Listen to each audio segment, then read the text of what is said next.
आगे क्या होता है, in school when I was in the second और third standard, one of my teachers, Mrs. Gupta, saw my sketches and told me, see, you are useless in everything else, but your sketches are good. When you grow up, you become an architect. I did not know at the time, but she was right. Later, after I became an architect, I went back to meet her and I tell her. अरे वाह। आगे वो बताते हुए कहते हैं कि जब मैं स्कूल में था और मैं सेकेंड और थर्ड स्टैंडर्ड में पढ़ता था तो एक मेरी टीचर थी जिनका नाम दिया गया है मिसेस गुप्ता।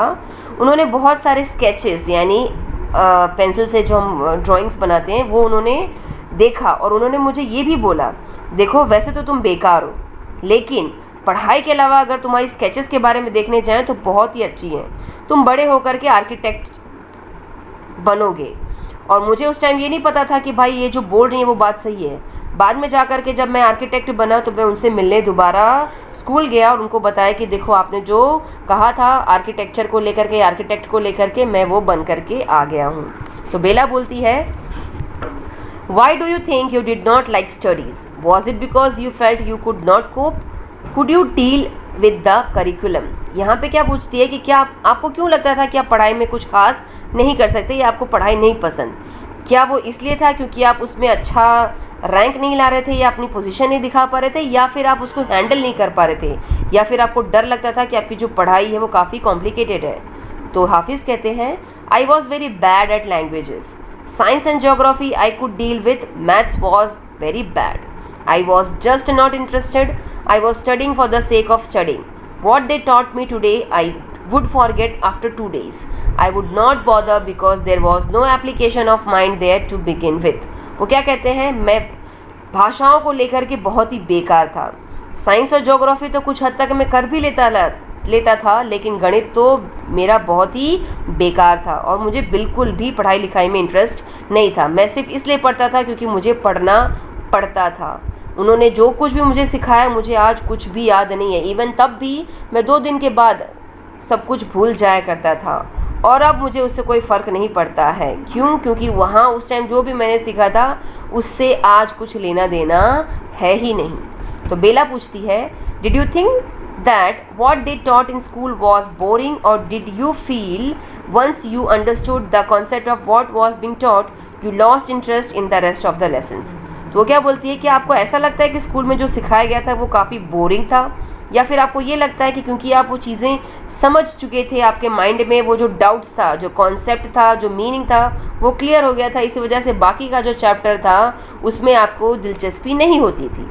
तो हाफिज़ कहते हैं, living in a boarding school is difficult, we were just living from day to day. वो क्या कहते हैं, एक हॉस्टल में रहना इतना आसान नहीं होता है, काफ़ी कॉम्प्लिकेटेड यानी डिफ़िकल्ट होता है। हम सिर्फ वहाँ पे किसी तरह दिन काट रहे थे। Nowadays there are so many tests. Back then, whenever we had tests, we used to just copy. The teacher thought that we had done our work.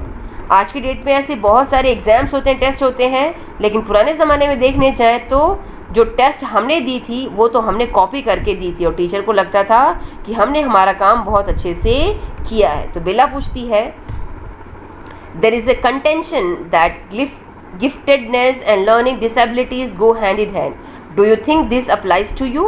तो वो पूछती है कि ऐसा मान्यताएं हैं, लोग सोचते हैं कि चीज़ों को पढ़ना या प्राप्त करना वो हैंड टू हैंड होता है, मतलब जैसा दोगे वैसा मिलेगा। तो क्या आप सोचते हैं कि ये आप पर भी लागू हुआ था?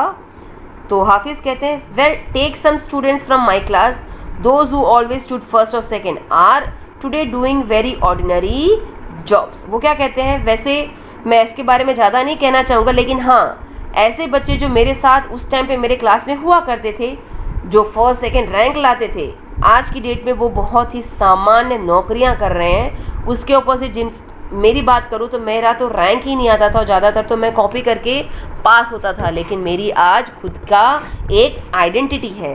तो बेला पूछती है, I have come across this situation in so many different places where people tell me that their class toppers are doing very ordinarily today. वो कहती है कि ऐसी situations मैंने मेरी लाइफ में बहुत बार देखी है। कई लोग मेरे पास ऐसे आए हैं और वो अक्सर ये बोलते हैं कि उनकी क्लास के जो टॉपर्स हुआ करते थे, जो टॉप किया करते थे, वो आज की डेट में बहुत ही सामान्य नौकरी को करते हुए नज़र आते हैं। तो हाफिज़ कहते हैं, in school I think living our lives they are made us street smart. I have learned more by doing what I did not own than what academics would have taught me. ये क्या कहता है कि school में हम हमारी जीवन को सिर्फ जी रहे थे, वो हम अपने आप को सिर्फ रास्ते पे चलने के तरीके दिखा रहे थे, वो हमें सिखा रहे थे कि हमें कैसे स्मार्टली चीज़ों को हैंडल करना चाहिए। लेकिन मुझे पता है मैंने जो चीज़ें सीखी हैं वो अपने आप से खुद से सीखी है।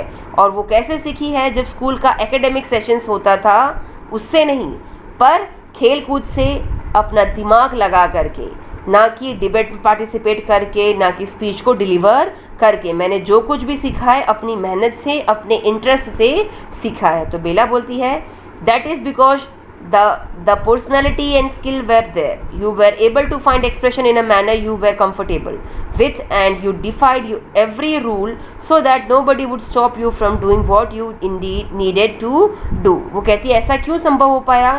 क्योंकि आपकी पर्सनालिटी की बात करें, आपकी आइडेंटिटी की बात करें, आपकी स्किल्स यानी कौशल्यता की बात करें, वो आप में थी। आप आसानी से अपने अंदर रहे हुए चीज़ों को ढूंढ पाते थे और आप उनके साथ काफ़ी ज़्यादा कंफर्टेबल भी थे, और आप ये भी जानते थे कि आपको इन सारी चीज़ों से करने से कोई रोक नहीं सकता, और आपने वही किया जो आप चाहते थे। तो हाफिज़ कहते हैं, I was more interested in other things. If, for example, while in class it started raining outside, I would think of flowing water and how to build a dam to block it. I would be thinking about the flow of water within the dam and how much of water the dam would be able to hold. That was my interest for the day.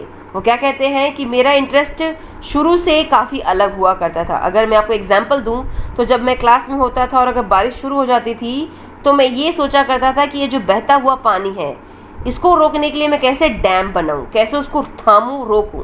इतना ही नहीं, मैं कई बार ये भी सोचा था कि पानी के बहाव को डैम कैसे रोक सकता है, उसकी कैपेसिटी कितनी होगी और कितने लंबे समय तक वो पानी को रोक करके रख पाएगा।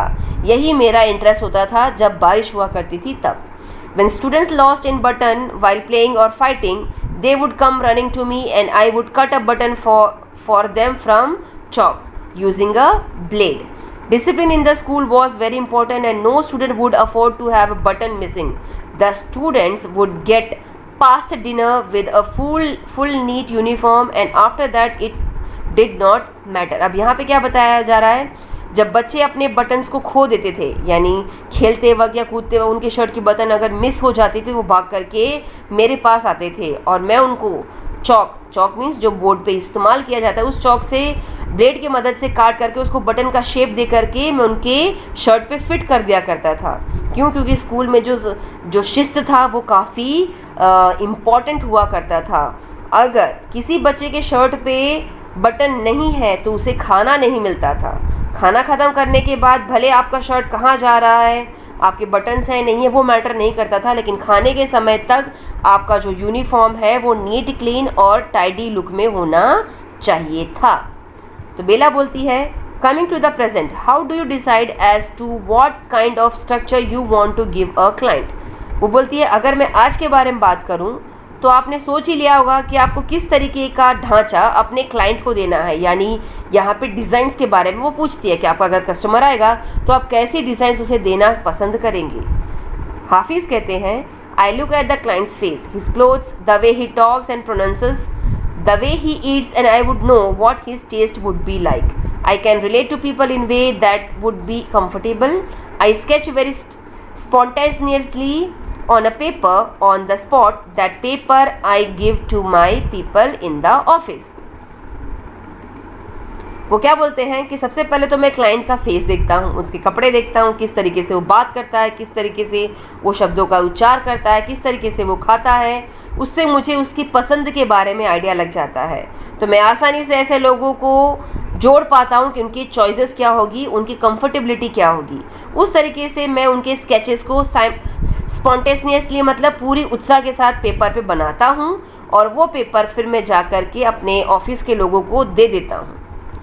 You do it इंस्टिंक्टिवली वो बोलती है कि क्या वो नेचुरली करते हैं बिना किसी ट्रेनिंग के? कौन पूछा ये? बेला ने हाफिज़ से पूछा कि बिना किसी ट्रेनिंग के आप ऑटोमेटिकली तुरंत उनके चॉइस से, उनके पहनावे से, उनके बातचीत करने से, यानी कस्टमर के बिहेवियर से तुरंत आप उनको स्केचेस बना करके दे देते हैं? तो वो कहता है call it instinct, call it arithmetic, whatever. Now it comes meet like mathematics, putting design, construction, psychology and sociology together and making a sketch from all that is mathematics. वो क्या कहता है? आप कह सकते हो कि हाँ वो मैं तुरंत नेचुरली कर देता हूँ, या भले आप उसे गणित कहो, जो चाहे आप कह सकते हो।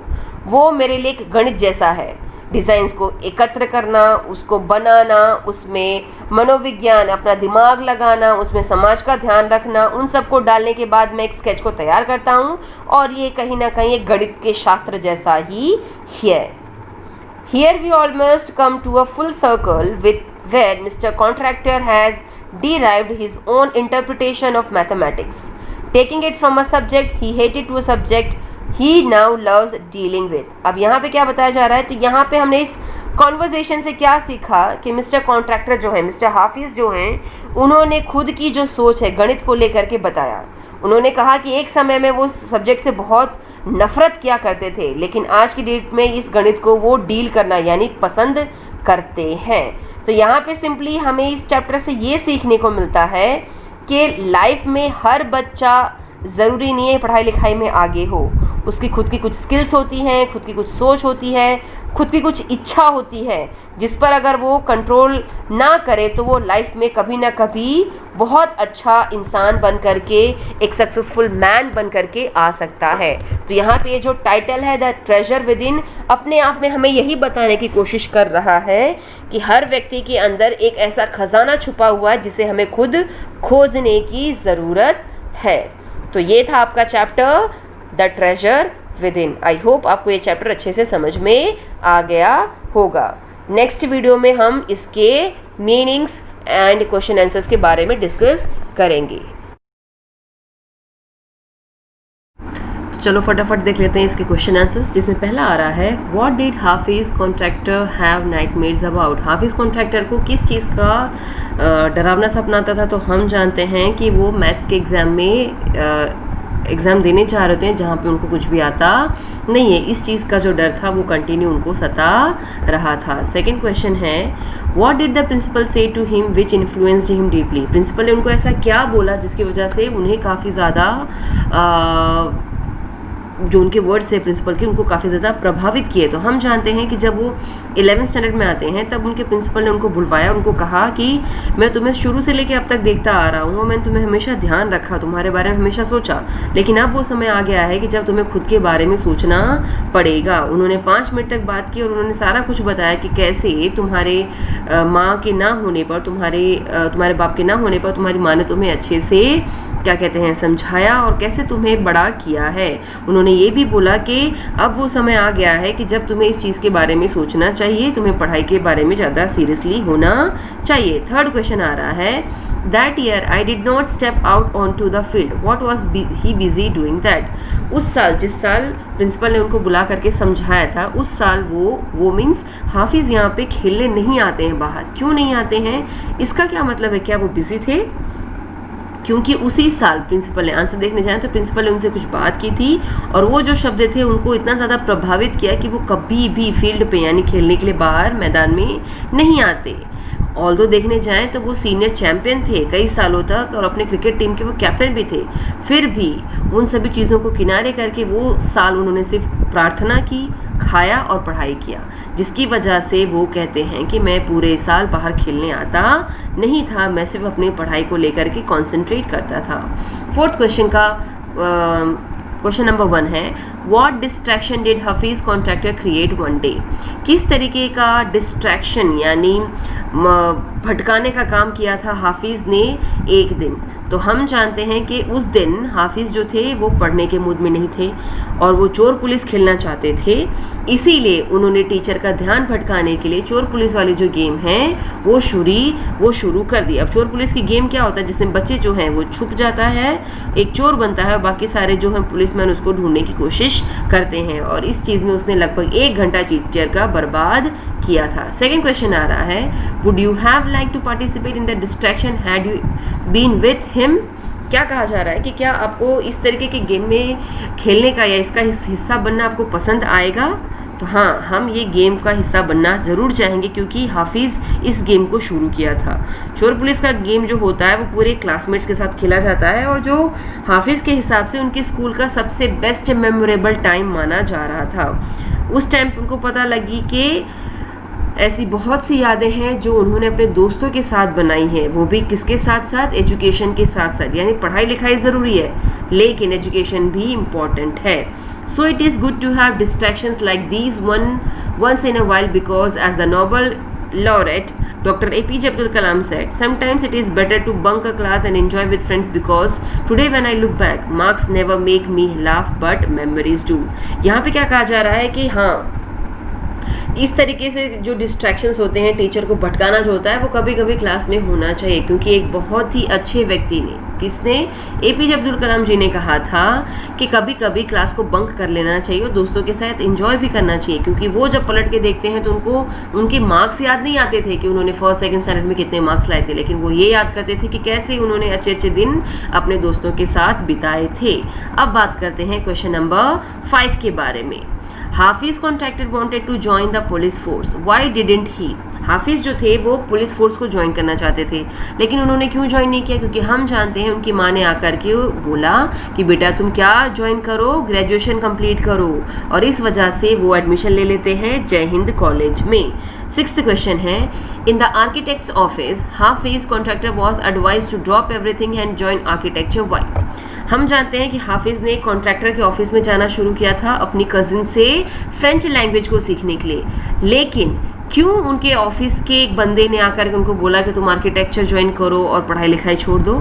हाफिज़ जो थे, आंसर देखते हैं, हाफिज़ जो थे वो फ्रेंच को सीखने के लिए अपनी कज़िन जो कि आर्किटेक्चर की वाइफ थी वो उनके पास जाती थी, ठीक है, तो ये वहाँ जाया करते थे। एक दिन उन्होंने क्या देखा कि एक बंदा जो है उनके ऑफिस में वो विंडो की ड्राइंग बना रहा था, लेकिन ड्राइंग काफ़ी एडवांस दिखाई गई, लेकिन जब हाफिज़ ने देखा तो उसने उसको बोल दिया कि भाई तू ये जो ड्राइंग बना रहा है ये गलत है, इस तरीके से तो ये विंडो जो है ओपन ही नहीं होगी। तो वो जो बंदा था उसने उससे क्या लगवा लिया, बेट। बेट मीन्स शर्त लगवा लेता है। वो कहता है अगर ऐसा हुआ तो तुम जो बोलोगे मैं वो करूँगा। तो कहता है ठीक है। अब ये स्केच जाता है किसके, उसकी फ्रेंड के हस्बैंड के पास, और वो ये देख के चौंक जाते हैं कि ये बिल्कुल सही कहा, ये तो खिड़की खुलेगी ही नहीं। तो वो उनको बोलते हैं कि इसकी तुम डिटेलिंग करके दो। वो जब ड्राइंग बना के देते हैं तो वो जो स्केच था आर्किटेक्चर का उस हाफिज़ का वो काफ़ी अद्भुत बताया जाता है। तो उनकी फ्रेंड के हस्बैंड ने उनसे क्या बनाने की डिमांड की, एक घर। उन्होंने वो भी डिज़ाइन करके दे दिया। उसके बाद उनके हस्बैंड ने बोलता है भाई तू सब कुछ छोड़ और आर्किटेक्ट को ज्वाइन कर, तू इसी के लिए बना हुआ है। अब बात करने जा रहे हैं क्वेश्चन नंबर 7 के नंबर 1 में। What was Mrs Gupta's advice to Hafeez Contractor. Mrs Gupta उनकी टीचर थी, ठीक है, लैंग्वेज टीचर थी। तो यहाँ पे बताया जा रहा है कि उन्होंने उनको क्या सलाह दी। मिसेस गुप्ता जो कि हाफिज़ की टीचर थी, उन्होंने 2nd या 3rd स्टैंडर्ड में उनको सलाह दी थी कि तुम कॉन्ट्रैक्टर बनना, तुम एक आर्किटेक्चर बनना, क्योंकि तुम इसी के लायक हो। क्योंकि उन्होंने बहुत सारे हाफिज़ के क्या देखे थे, स्केचेस। अब क्वेश्चन नंबर 2 आ रहा है इसके अंदर, what made her advice him so. ऐसी क्या उनकी सलाह थी जिसकी वजह से ये वो करने लग गए। एक बार जब मिसेस गुप्ता हाफिज़ के स्कूल में स्केचेस को देख रही थी तो उन्होंने बोला कि वैसे तो तुम बाकी सब में बेकार हो, लेकिन तुम्हारे जो स्केचेस हैं वो बहुत अच्छे हैं, इसीलिए उन्होंने उनको सलाह दी कि तुम आर्किटेक्ट बनो। Now question number 8, how did he help fellow students who had lost a button. वो कैसे अपने दोस्तों की मदद करते थे जिनके बटन्स खो जाते थे। तो वो अपने फेलो स्टूडेंट्स की मदद करते थे कैसे, वो चौक में से छोटा सा पीस काट देते थे ब्लेड से और उसको ऐसा शेप दे देते थे जो बटन की तरह नजर आता था। Question number 9, which rules did he break as a school boy. School boy में उन्होंने किस रूल को उन्होंने ब्रेक किया था। वैसे तो हाफिज़ ने बहुत सारे रूल्स को ब्रेक किया था, लेकिन एक जो रूल उन्होंने ब्रेक किया था वो था हर बार खेलते रहना और लोगों का मजाक मस्ती उड़ाते रहना। एक बार उन्होंने डिस्ट्रैक्शन भी किया था क्लास में। और इतना ही नहीं, उन्होंने एक रूल जो सबसे बड़ा ब्रेक किया था वो था टेस्ट में कॉपी करना, और टीचर को लगा कि भाई ये तो पढ़ाई में बहुत अच्छा है, इसी वजह से वो काफ़ी ज़्यादा स्मार्ट भी कहलाने लग गए थे। अब बात करने जा रहे हैं क्वेश्चन नंबर 10 की। What is Hafiz contractors definition of mathematics? इसमें नंबर 1 आ रहा है, हाफिज के हिसाब से मैथमेटिक्स का डेफिनेशन क्या है? According to Hafiz contractor, the definition of mathematics is putting design, construction, psychology, sociology together and making a sketch from all that is mathematics. Designs को बनाना, कंस्ट्रक्ट करना, साइकोलॉजी यूज़ करना, सोशियोलॉजी यूज़ करना, और उन सब में से जो स्केच बन करके तैयार होता है वो हो जाता है गणित। अब क्वेश्चन नंबर 2 के बारे में हम यहाँ पे देखने जा रहे हैं। How would you want to define mathematics? Do you like the subject? आपके हिसाब से मैथमेटिक्स क्या है? क्या आप इस सब्जेक्ट को पसंद करते हैं? मैथमेटिक्स देखने जाएं तो बहुत अहम विषय माना जाता है अपने दिमाग को चलाने का, वो उसका फाउंडेशन माना जाता है, बिम माना जाता है। बेसिक मैथमेटिक्स हमें सिखाता है कैलकुलेशन, जिसकी वजह से हम बड़े बड़े बजट्स को आसानी से सॉर्ट आउट कर सकते हैं। कुछ ऐसे भी मैथमेटिक्स के सिस्टम्स हैं जो हमें और अच्छे से अपनी स्किल्स को इम्प्रूव करने में हेल्प करते हैं। ये हमें सॉल्यूशंस को ढूंढने में, डिफ़िकल्ट सिचुएशंस को सॉर्ट आउट करने में, टेक्नोलॉजी को एडवांस करने में हेल्प करता है। जबकि जो बेसिक मैथमेटिक्स होता है वो काफ़ी ज़्यादा महत्वपूर्ण होता है, ज़रूरी भी होता है। सिर्फ उसे पढ़ना ही नहीं, उसके बारे में डिटेल में स्टडी करना। लेकिन ये थोड़ा कैसा बताया गया है? कॉम्प्लिकेटेड, यानी थोड़ा डिफ़िकल्ट भी बताया गया है। हाँ, मुझे मैथमेटिक्स पसंद है क्योंकि ये मुझे मेरे स्किल्स को बढ़ाने में और मुझे स्मार्ट बनाने में मदद करता है। तो ये था आपका chapter number 4, the treasure with in के कुछ क्वेश्चन एंड आंसर। आपको आई होप ये समझ में अच्छे से आ गया होगा। प्लीज़ चैनल को सब्सक्राइब कर दीजिए, बटन को हिट कर दीजिए और कमेंट ज़रूर डालिए अगर आप कुछ सजेशंस देना चाहते हैं तो। Thank you.